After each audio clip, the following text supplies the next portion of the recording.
Cordial y afectuoso saludo a quienes se conectan con la señal de televisión de CTV Barranquilla y su programa El Termómetro. Como siempre, es un verdadero placer estar con ustedes para analizar los grandes temas de la actualidad informativa local, regional, nacional e internacional. Hoy con un tema que está sacudiendo la agenda informativa a nivel nacional y es principalmente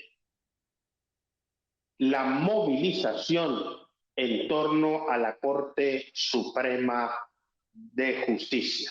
La Corte Suprema de Justicia debe elegir al fiscal general de la Nación de una terna que ha enviado el presidente de la República, integrada por 3 mujeres. En las sesiones deliberatorias para lograr el consenso en la elección, no se ha llegado a que una candidata obtenga la mayoría requerida para su designación. Esto ha provocado unas movilizaciones violentas, una situación de asedio y una salida bastante preocupante de los magistrados, quienes tuvieron que salir en condiciones bastante descalificadoras de la seguridad, no solo personal de los magistrados, sino del orden público en nuestro país. ¿Qué es lo que está pasando con la elección del fiscal? ¿Es una evidencia más del desorden, el caos, o por el contrario, como dice el presidente de la República, es un golpe blando, una ruptura institucional y una estrategia para impedir que pueda gobernar? Para analizar este tema, hoy tenemos un invitado muy especial, el doctor Jorge Enrique Robledo. Es arquitecto, profesor universitario, ex senador de la República, columnista, una de las voces más autorizadas en la oposición actual en Colombia y en la vida política en los últimos años. Doctor Jorge Enrique Robledo, muchísimas gracias por estar con nosotros en El Termómetro en CTV Barranquilla. Julio César, a usted mil gracias por su invitación y un saludo muy cariñoso a todo su equipo de trabajo, pues, y a la gente de Barranquilla, por supuesto. Muchísimas gracias, doctor Jorge Robledo. La pregunta obligada, entonces, ¿qué es lo que está pasando? ¿Cómo podemos entender esta dinámica frenética en la que movilizaciones asedian el máximo órgano jurisdiccional de la República como una forma de presión? Por un lado, el presidente invita a los manifestantes y a la Policía Nacional a encontrar orden y una salida negociada a esta situación difícil, pero la Corte ha dicho que no se va a dejar presionar bajo ningún modo. ¿Cómo podemos entender este escenario, doctor Jorge Robledo? Sí, yo en primer término, antes de entrar en detalles, quisiera hacer como una apreciación muy gruesa y general sobre lo que pasó ayer, ¿no? Sí, sobre lo que pasó ayer. Entonces, empezar diciendo esto. Estamos en la discusión del cambio de fiscal, ¿no? Entonces, empezar diciendo que mis desacuerdos con el doctor Barbosa, el actual fiscal, son enormes. Y en este caso también lo son. Yo no comparto los puntos de vista con los que él está actuando en esto. Petro viene rompiendo de manera clarísima este principio de la separación de los poderes. Porque, por ejemplo, está violando normas claras. En lo que tiene que ver con el canciller es clarísimo que ha violado allí normas precisas. Pero además está promoviendo un ambiente político en contra de esa separación. Pues porque es evidente que está haciendo un esfuerzo por imponerle a la justicia sus puntos de vista en lo que tiene que ver con la elección del nuevo o de la nueva fiscal. Eso es bien notorio. Y en ese sentido, todas las que dijo esta semana sobre la Corte Suprema de Justicia y el cambio de fiscalía, pues fueron cosas, digamos, que atentan contra la separación de los poderes. Entonces, concluyamos que Petro no debe insistir más en eso. No puede desconocer la separación de los poderes. Él no puede pretender imponerle a la justicia sus puntos de vista. Así no esté de acuerdo con ellos. Es que son cosas distintas. Uno puede estar de acuerdo con una cosa y otra cosa es que viole la ley por el desacuerdo, que es lo que nos está sucediendo. Petro tiene entonces, como una primera idea que quiero enviar, Petro tiene el deber de respetar la Constitución que juró cumplir, así haya cosas que hagan gente, digamos, conforme a los derechos que les otorga esa Constitución, con las que él no está de acuerdo. ¿Qué hacemos? O sea, yo no estoy de acuerdo con muchísimas de las cosas que hace Gustavo Petro, pero eso no me autoriza a violar la Constitución y negarle a él que él es el presidente de la República, porque eso pues carece de sentido. Doctor Petro, doctor Jorge Enrique Robledo, porque el presidente de la República, Gustavo Petro, sin duda alguna es el presidente de los colombianos. Ganó una elección en el terreno de la democracia. Los electores que le confiaron su representación para la máxima dignidad en nuestro país esperan, en sentido general, que la propuesta de cambio se haga cada vez más efectiva, y quienes le advertan han reconocido su triunfo en franca lid, lo cual demuestra que la democracia colombiana en términos generales goza de buena salud, pero existen voces que están diciendo ya que la democracia en Colombia está en riesgo, y principalmente organismos internacionales como la OEA. La OEA ha hecho una declaración, en principio, de respaldo al presidente, diciendo que hay una forma o una manera, un mecanismo jurisdiccional, jurídico y del sistema político que intenta interrumpir o torpedear la democracia en nuestro país. Le hago una pregunta, doctor Robledo. ¿Está la democracia en riesgo en Colombia? Yo no creo, no tampoco lo veo así, ¿no? Digamos que de parte de quienes no están en el gobierno, pues uno oye frases altisonantes y críticas y todo, pero yo no veo que haya en este momento en Colombia moviéndose nada con el propósito de derrocar al presidente Gustavo Petro. Y el hecho de que él exagere las cosas, pues no contribuye positivamente a nada. Es más, yo creo que los peores problemas que está teniendo la separación de los poderes en Colombia, que tienen que ver con esto, son, digamos, las exclamaciones y las cosas que él está diciendo, ¿cierto? Entonces, parte del asunto es que nos calmemos y sigamos pues en las controversias que son naturales. Todo el mundo tiene derecho a expresar su punto de vista, pero lo cierto es que hay que hacer esfuerzos porque esos puntos de vista, particularmente por parte del gobierno, no violen la separación de los poderes. Es que los ciudadanos no podemos violar la separación de los poderes porque es que no tenemos poder. O sea, un ciudadano pues puede, no sé, decir cualquier cosa en relación con cualquier gobernante o ministro o presidente, lo que sea, pero digamos que no tiene fuerza para nada que se parezca en ese sentido. Yo creo que aquí hay un desenfoque principalísimo del presidente Petro, victimizándose, sugiriendo cosas que yo no veo que estén ocurriendo por ninguna parte, ¿no? Para justificar que entonces él casi que es lo que dice, no es que como dicen cosas que yo no estoy de acuerdo, entonces yo tengo derecho a no violar la Constitución, y eso es absolutamente inaceptable, ¿no? Es absolutamente inaceptable. Hay un ejemplo que es muy ejemplar, digamos, Julio César. Es el caso de la sanción de la procuradora al ministro de Relaciones Exteriores, al canciller. Yo no voté por ella, yo estaba en el Senado cuando se eligió de procuradora, yo no voté por ella, tengo grandes desacuerdos con ella, pero bueno, ella es la procuradora. Entonces, cuando ella sanciona al canciller conforme a derecho, y Gustavo Petro se gasta como 2 semanas para permitir que se aplique la sanción, pues eso es una violación flagrante de parte de él y del canciller, violando la Constitución. Eso no puede ser así, porque ellos no pueden desconocerle ese derecho a la procuradora. Ese es tal vez el ejemplo más clásico de esto de romper el ordenamiento jurídico. Es completamente inaceptable. Sí, pero porque los alegatos, una cosa son los alegatos políticos, Julio César, usted esto lo sabe bien, y otra cosa son los alegatos jurídicos. Uno de los alegatos políticos, eso ahí se puede no quedar toda la vida, pero las normas legales son las normas legales y hay que cumplirlas. Y la Corte Suprema entonces en este momento tiene derecho a estudiar por quién vota para el nuevo fiscal o nueva fiscal, ¿cierto? Pero eso puede demorarse semanas.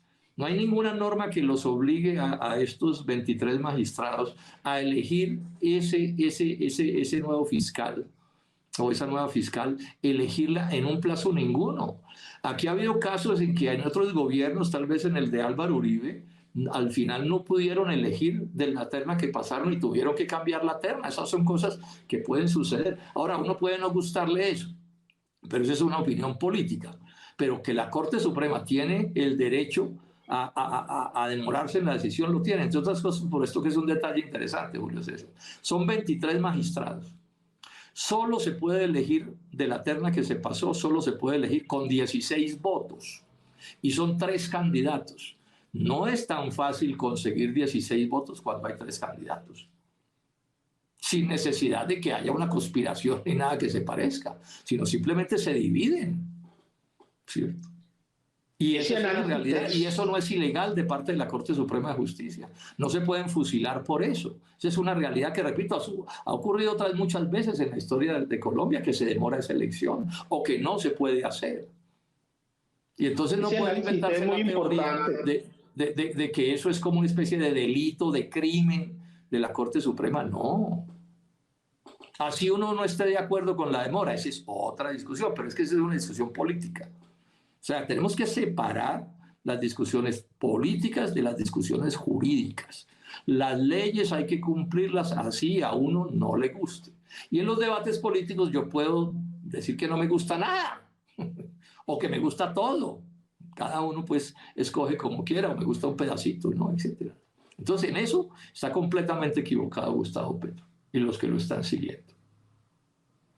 Un elemento importante, usted lo acaba de decir, la distinción y el respeto por las instituciones, la separación de poderes y el equilibrio que debe existir en una democracia cuando cada poder ejerce sus competencias de forma autónoma es fundamental para el Estado de Derecho. Desde el punto de vista político podremos tener opinión o preferencia por la forma como se eligen los funcionarios y sobre todo las más altas dignidades de la rama judicial. Particularmente yo soy muy crítico de esta manera de elegir al fiscal. El fiscal general de la nación, elegido por una terna que envía al presidente, lo que demostró es que desde la Constitución del 91 aquí se están cometiendo errores terribles, porque si bien en los sistemas jurídicos del mundo se le confiere esas facultades en algunos países a los presidentes para proponer los candidatos, ¿dónde queda la meritocracia?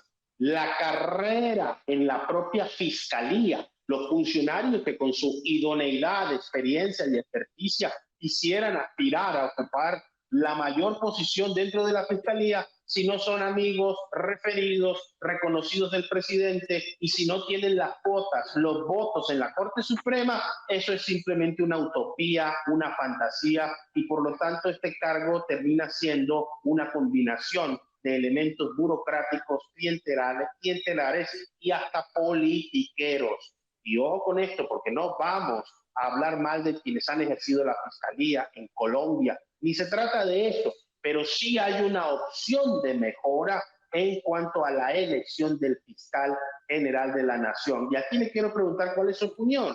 ¿Nos hemos resignado a que no hay otra fórmula, otras maneras, o debemos evitar el reformismo y garantizar en sentido político que estas elecciones siguen de la misma forma una terna enviada por el presidente para que sea el escrutinio, la evaluación y el criterio de la Corte Suprema el que designa al principal director del ente investigador en Colombia?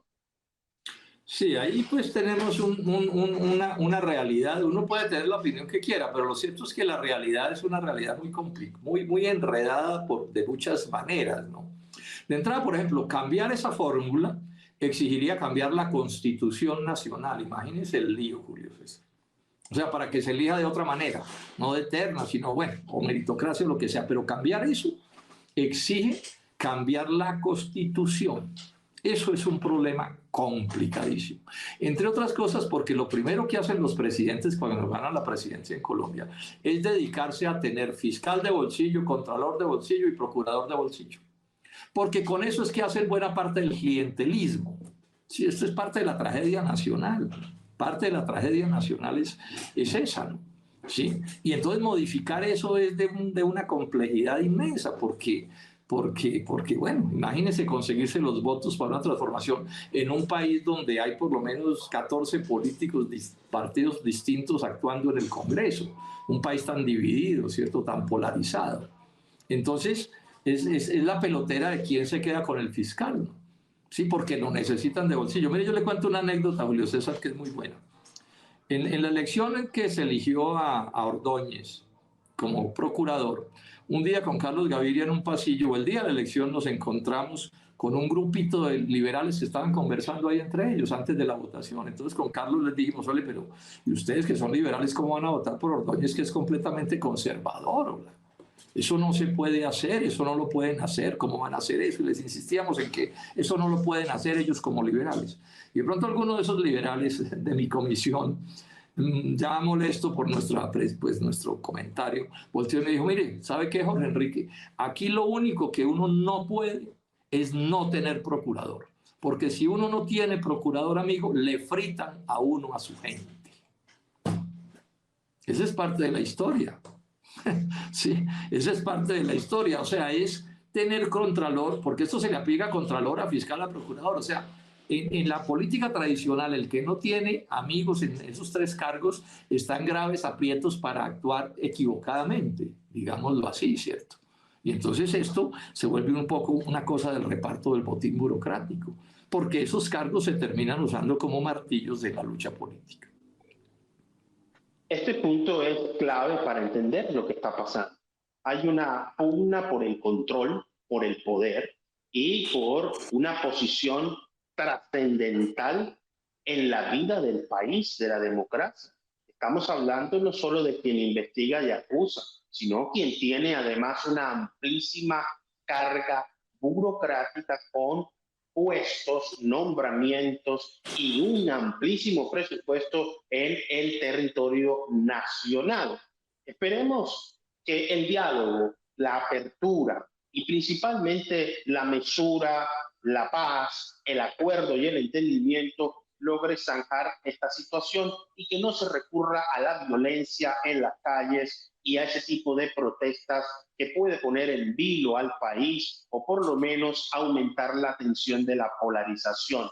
Desde su perspectiva, doctor Jorge Enrique Robledo, ¿cómo va el tema de las reformas? ¿Esto está asociado a que haya movimientos a partir de la crisis de gobernabilidad que aparentemente está viviendo el país, que si renuncian los ministros, que si se les pidió la renuncia, que si no se les pidió? ¿Tiene eso incidencia en alguna forma de negociación en el Parlamento para darle trámite a las reformas que llevaban un ritmo vertiginoso y ahora van a paso de tortuga? Sí, yo diría que el tema de las reformas de este gobierno, las propuestas del gobierno, lo veo bastante embolatado, ¿no? ¿Embolatado por qué? Porque esas reformas las tiene que aprobar el Congreso y la fuerza petrista, digamos, del pacto histórico es una minoría tanto en el Senado como en la Cámara. Él iniciando el gobierno logró hacer algún acuerdo que le dio una cierta mayoría y con eso aprobaron la reforma tributaria, a pesar de ser una reforma tributaria retardataria. Pero después empezaron las peleas entre ellos, las imposiciones de Gustavo Petro. Es que, digamos, su estilo de actuar es un estilo muy complicado y ha ido perdiendo esa fuerza que tenía. Cada vez tiene menos fuerza en el Congreso. Con estos incidentes de ayer, sin duda que va a tener todavía menos fuerza en el Congreso. Entonces esas reformas yo las veo bastante embolatadas, porque ¿de dónde va a sacar los votos? ¿Sí? Además, porque hasta donde yo entiendo, esas fueron unas reformas que él nunca acordó con los compañeros de viaje. Recordemos que Petro no hubiera ganado la presidencia de las repúblicas sin el respaldo de Juan Manuel Santos, de Ernesto Samper, de César Gaviria, del Partido Liberal y del Partido Conservador. Sin eso no hubiera ganado. Nunca supimos cuáles fueron los acuerdos, además de la mermelada, porque eso sí es clarísimo que hubo un acuerdo de mermelada, pero ya sobre las posiciones no sabemos. Pero lo cierto es que ahí ya se notan las diferencias, pues una de las primeras crisis tiene que ver con la reforma a la salud que tiene que echar como a la mitad del gabinete. Entonces, en ese sentido, yo veo muy embolatadas esas reformas, por lo menos dentro del espíritu que él las venía proponiendo. que no son nada del otro mundo, además hay que decirlo con franqueza. Y si sigue con estas conductas de pugnacidad, de imponer, de casi que resolver las cosas a los gritos, de su actitud antidemocrática, de no respetar la separación de los poderes, pues eso le va a crear más resistencias todavía. Miren el comunicado de ayer de César Gaviria. A mi juicio, bastante desmedido, pero bueno, es la reacción de una persona indignada con lo que está haciendo el presidente de la República. Y esto, por supuesto, afecta políticamente las cosas porque lo debilita. Entonces, yo veo tiempos muy complicados para lo que le queda de gobierno a Gustavo Petro. Por lo menos en el Congreso, pues va a tener que repartir mucha mermelada, mucha politiquería, mucho clientelismo para poder lograr los votos suficientes para aprobar por ahí alguna reforma que logre aprobar. Lo que vimos ayer fue una muestra minúscula de cómo está la seguridad. Si alguien puede entrar, asediar, impedir el acceso y la salida en la Corte Suprema, ¿qué quedará para el ciudadano común? Y esa mezcla entre el activismo político y acciones que pueden rayar de la protesta a la comisión de delitos demuestra que la seguridad en el país está preocupante. Y aquí quiero preguntarle, doctor Robledo, seguridad y paz total, ¿son agua y aceite o son agua, azúcar y limonada? Tienen que estar integrados los temas de seguridad y de paz. ¿Va bien encaminada la negociación con el ELN y con los demás grupos al margen de la ley? O, como dicen algunos críticos, lo que hay es mera incertidumbre y debate. Antes de comentar esto, quisiera decir una cosa que no quiero que se me pase y se me está pasando. El derecho a la protesta, al reclamo, a la marcha, a la movilización, es un derecho democrático que hay que respetar. En eso tampoco nos equivoquemos. No es un crimen salir y reclamar y protestar, etcétera, etcétera. Lo que pasa es que eso también tiene que ser dentro de unos cauces. No puede haber violencia, no puede haber destrucción de la propiedad pública y privada. No puede impedirse, pues, que unas personas que están en un edificio salgan del edificio. Son cosas mínimas de la democracia, ¿cierto? O sea, el derecho a reclamar, sí. Y yo lo he practicado toda mi vida. Sí, pero al mismo tiempo, ese derecho dentro de unos límites. Ahora, ¿cómo evolucionan otras cosas? Realmente no sé. Por ejemplo, en el tema del proceso de paz, habrá que esperar, ¿no? A ver, ese tipo de procesos normalmente uno no sabe de verdad lo que va a pasar, sino muy al final, ¿no? Muy al final. Acuérdense que Santos se echó prácticamente 2 gobiernos para poder sacar el proceso de paz con las FARC adelante. Entonces, yo hago votos, pues, porque algún arreglo haya. Yo llevo más de 50 años oponiéndome a la lucha armada, a la violencia, al secuestro, a la extorsión, a todo eso, ¿sí? Pero, y ojalá tengan éxito, pero no lo veo claro. Ahora, en lo que tiene que ver con la parte de violencia, que es propiamente del narcotráfico, no me hago ninguna ilusión. Alguien que conoce estas cosas me explicaba cómo, digamos, en el tema de la delincuencia puramente común, o sea, donde no hay argumentos políticos, sino simplemente el narcotráfico, digamos, del narcotraficante. Usted inclusive puede hacer un acuerdo con un narcotraficante y ese narcotraficante coge su plata y se sale del narcotráfico, pero quedan los lugartenientes. Aquí, mientras ese sea un negocio que produzca 11.000 millones de dólares al año, porque es ilegal, siempre va a haber delincuentes actuando ahí. Ese cuento de la paz total en ese sentido carece de seriedad, porque son las frases de las campañas electorales totales que es con todo el mundo. Yo no la veo posible en lo que tiene que ver con el narcotráfico. Puede que se salgan unos, eso lo pueden lograr, pero quedan los otros. Sí, porque se salen los ricos y quedan los pobres, digámoslos así, en ese proceso. Entonces, bueno, esperemos a ver cómo evolucionan las cosas y ojalá pues evolucionen positivamente, porque cada fusil menos que haya en Colombia, cada metro de menos violencia, cada menos secuestro y extorsión es una ganancia. Entonces, ojalá en eso las cosas resulten positivamente, pero hay que tener paciencia y esperar, porque esos son temas muy complejos, ¿no? Porque ahí hay personas que llevan en ese alzamiento armado toda la vida, ¿no? Por razones de políticas que yo no comparto, pero que bueno, ahí están, ¿no? El punto clave, según algunos actores, es la economía. La economía parece que mueve al mundo, la voluntad, la política. Como dice el refrán en Colombia, barriga llena, corazón contento. Si hay recursos para satisfacer necesidades, parece que la gente está feliz. Aunque en Colombia, específicamente los barranquilleros saben mucho de eso, cuando hay fiesta, no importa si no hay plata, la fiesta parece eliminar los otros intereses y las otras preocupaciones, sobre todo en tiempos de carnaval.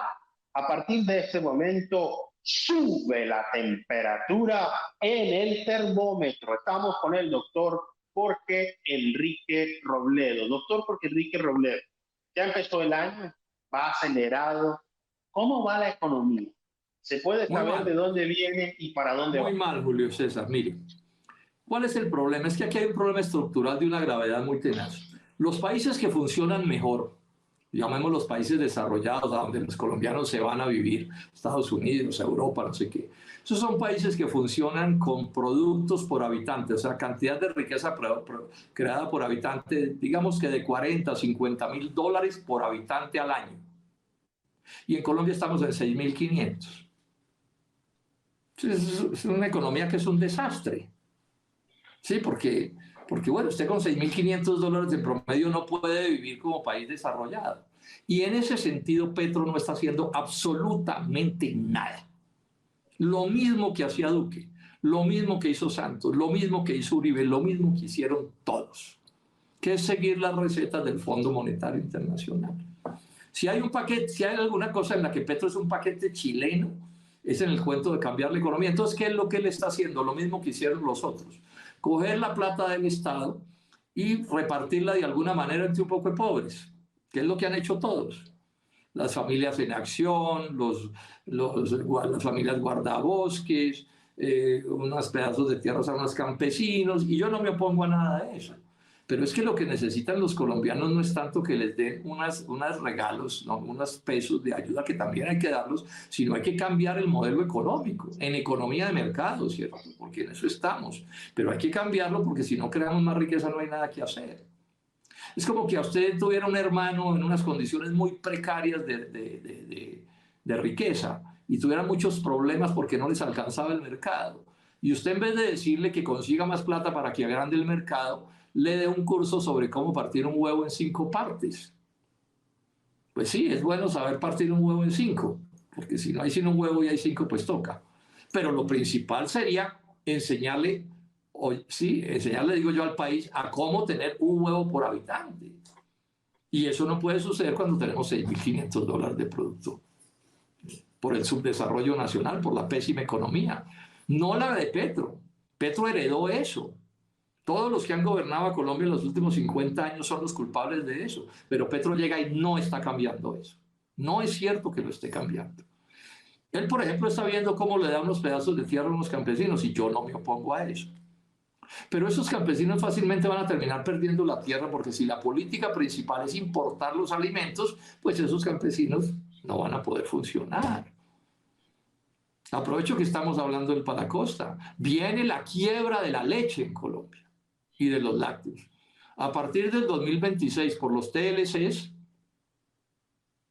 habrá libre importación de leche y lácteos gringos y europeos a Colombia. Y aquí se van a arruinar 200 o 300 mil familias de pequeños ganaderos. Y Petro de eso no dice nada. Hizo promesas de candidatos. Sí, vamos a renegociar los TLCs. Paja, no está haciendo nada sobre eso. Y si ese problema no se resuelve, uno en esto tiene que ser honrado. Si no aumentamos el tamaño de la riqueza que creamos, cualquier distribución de la riqueza va a ser mala. Porque además también está muy concentrada, que ese es parte del problema. Y sobre eso tampoco está haciendo nada.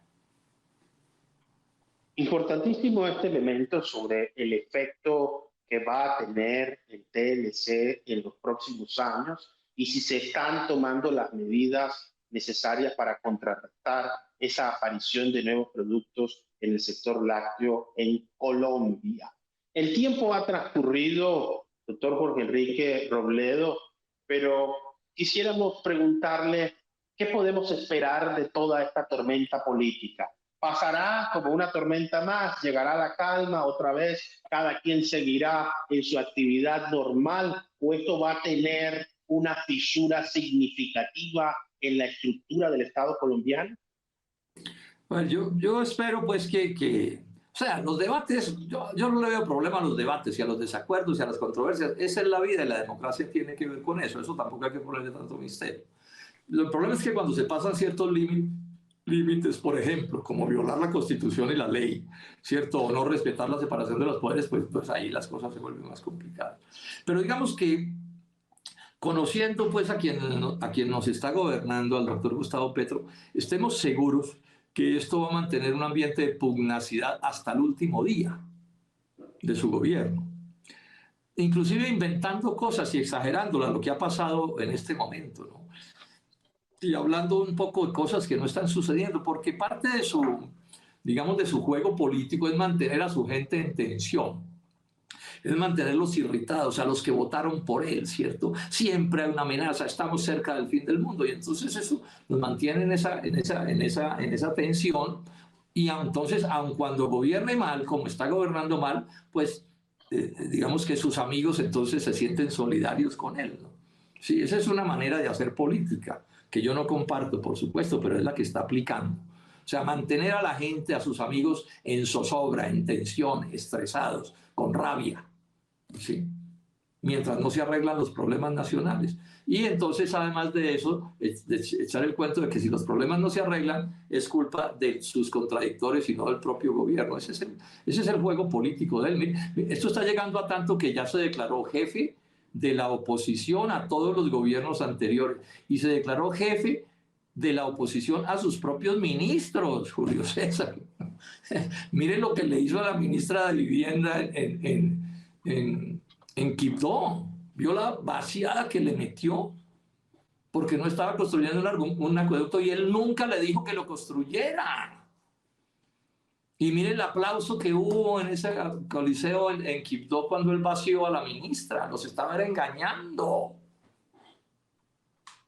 No habían hecho nada. Yo publiqué sobre esto un documento completamente preciso. Apenas en estos días van a empezar a hablar de ese acueducto. Llevan 17 meses en el gobierno. ¿Sabe cuántas veces aparece la palabra Quibdó en el Plan Nacional de Desarrollo de Gustavo Petro? Ni una vez. Y dice que quiere mucho a los de Quibdó y a los negros, porque de eso también habló. Ni una vez. Le redujo en el 30% el presupuesto nacional a Quibdó, o a Quibdó no, al Chocó. Y eso que entre los afros sacó una cantidad inmensa de votos en esa región del país y en todas partes. Entonces, lo que tenemos es un gobierno, pues, duro en la charlatanería. Entonces, a mí no me sorprendería que esta tensión en la que estamos ahorita por lo de ayer, pues vaya cada 15 días o cada mes va a reventar una papeleta parecida, porque esa es parte de su manera de hacer política. Siempre ha sido parte de su manera de hacer política, que no es buena para el país, ¿no? Pero bueno, a él le da sus votos. Y sus amigos, pues, están disfrutando de las mieles de la alta burocracia, están felices todos. Ya estamos inclusive descubriendo por los últimos acontecimientos qué quiere decir eso de que vamos a vivir sabroso, ¿no, Julio César? Eso no estaba muy claro, pero eso se está como aclarando, ¿o no? Aclarándose y preocupando además, ya para finalizar esta conversación, agradecemos este espacio con usted, sabemos de su intensa agenda, sobre todo en este momento importante del país, y es el tema de los Juegos Panamericanos, doctor Robledo. Impacto, efecto, evidencia una vez más de la desarticulación en la toma de decisiones, porque ahora todo el mundo le echa la culpa al otro y nadie asuma la responsabilidad, pero la ciudad se quedó sin una cita deportiva tan importante como los Juegos Panamericanos. A ver, sobre eso digamos esto. Yo creo que la culpabilidad fundamental de haber perdido esos juegos es de Petro. Entonces él ha dicho, no, es que en el gobierno de Duque las cosas no se hicieron como se deberían hacer. Y yo puedo aceptar eso, ¿cierto? Es decir, hay decisiones que se tomaron tardías en ese gobierno, pero Petro tuvo 17 meses para arreglar eso. 17 meses. Por ejemplo, el comité directivo de esos juegos apenas se eligió el 4 de agosto del 2022. Fue tarde. El gobierno de Duque lo ha debido elegir antes. Pero ¿sabe cuánto se demoró el gobierno de Petro en citar la primera reunión de ese comité que dirige esos juegos? 15 meses. sea, no los quería hacer. Él tiene la responsabilidad principal y tenía que dar una plata el 30 de diciembre. Y si la hubiera dado, había habido juegos y no la dio. Yo estoy convencido, además por la actuación de la ministra de Deporte, que siempre actuó como una irresponsable, pero tampoco la echan del puesto. Entonces debes tener algún acuerdo con Duque, con Petro, perdón. La primera ministra que hubo sacó un trino diciendo que ella no está de acuerdo con estos juegos. Yo estoy convencido que los juegos no se hicieron porque al gobierno de Gustavo Petro no le gustaban esos juegos. Pero tampoco tuvo el valor civil de dar la cara y decir, oiga, no, es que esa vaina es una mala idea. Doctor Jorge Enrique Robledo. Tuvo 17 meses para arreglar cualquier defecto que viniera al gobierno anterior. 17 meses. Y no lo arregló. Entonces no me digan que la culpa es del pasado. Sí, así no hubiera movido las cosas con la celeridad de vida. ¿Usted cuándo fue la última vez que vino al carnaval? ¿Viene a estos carnavales, doctor Jorge Enrique Robledo? No, estuve una vez hace muchos años. No, yo no soy mucho de carnavales y eso. Yo soy más bien de tomar un par de tragos con unos amigos, unas amigas, pues en un ambiente pequeño, pero eso... Y la feria de Manizales. Sí, no, yo soy poco. Bueno, de eso fui más joven, pero es que uno con los años también se va pegando un poquito. Sí, sí. Pero bueno, que los disfruten, que gocen. A mí me alegra mucho ver a la gente en Barranquilla en esa tremenda rumba. Hay que sacarle jugo a la vida. Así las cosas estén duras, pues bueno, también hay que sonreír y ver cómo se disfruta la vida. Y eso es un carnaval bellísimo, entonces les deseo mucha suerte. Muchísimas gracias, doctor Jorge Enrique Robledo, por estar con nosotros en el termómetro por CTV Barranquilla. Julio César, a ustedes mil gracias. Y un saludo y suerte en ese carnaval, Julio César. Arranque de rumbo. Muchas gracias. Muchas gracias, doctor Robledo. Lo hemos visto. El panorama del país demanda, exige, requiere grandeza. Y la grandeza no vista desde el ego, la autoproclamación y la supremacía de una idea sobre la otra. La grandeza es la capacidad que tiene un individuo para considerar las diferencias, escuchar las opiniones diversas y tomar las mejores decisiones si el propósito es resolver los problemas nacionales. Un país que tiene un conflicto institucional evidente, notorio, que ya ha llamado la atención de un organismo internacional como la OEA y que tiene al país con la mirada del mundo a ver cómo avanzan los acontecimientos. Esperemos que así como se generó una tormenta y un asedio a la Corte Suprema, pueda volver la calma, la racionalidad, la inclusión, la integración y que la Corte Suprema pueda tomar la mejor decisión para los colombianos, sin presiones, con el tiempo determinado, pero que tampoco mantenga al país en una situación de incertidumbre y no se alargue el encargo de una funcionaria de carrera para que un fiscal en propiedad pueda adelantar las competencias propias de sus funciones y hacerlo con probidad, con idoneidad y principalmente con transparencia.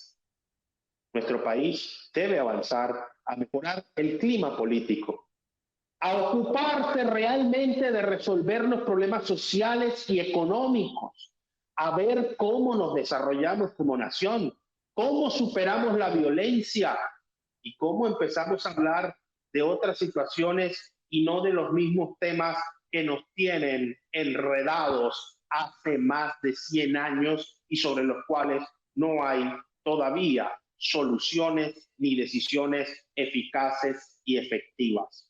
Es hora de ponerse de acuerdo, de aportar, de avanzar, de tener una reflexión significativa que se traduzca en acciones, en decisiones y en soluciones. No más polarización. La gente quiere solución. No olvidemos nunca esto. No existe yo sin nosotros. Lo mejor de todos para ti y lo mejor de ti para todos. Muchísimas gracias por estar con nosotros en el termómetro por CTV Barranquilla. Nos estamos viendo en todas partes.